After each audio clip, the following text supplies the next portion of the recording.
The Reefs and Oceans Research Cluster is an exciting new initiative at Southern Cross University, bringing together academics across multiple faculties of science, engineering, arts and health, and looking at the changes that are occurring in our reefs and oceans, all of the way from the tropics to Antarctica.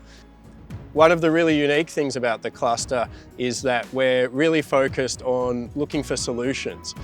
Projects focusing on helping the Great Barrier Reef, looking at techniques to cool and shade the reef to protect from bleaching, techniques and technologies to restore degraded reefs by repopulating them with corals, and also techniques to enhance the thermal tolerance of corals so that they'll be more well adapted to the future climate.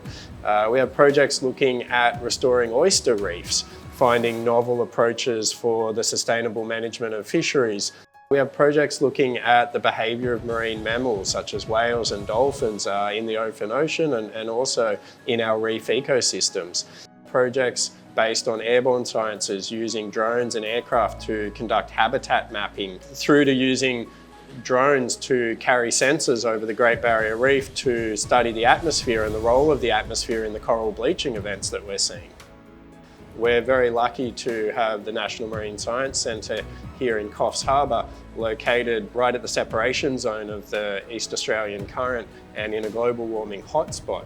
The research that we do in the Reefs and Oceans Research Cluster is so critical because the pace of change in the oceans is now so fast that a lot of our natural ecosystems on reefs and also in the deeper ocean can no longer adapt and keep pace with the change.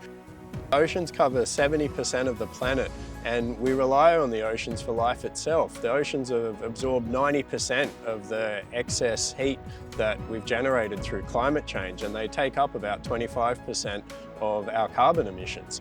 If life in the ocean is suffering, then we're all suffering.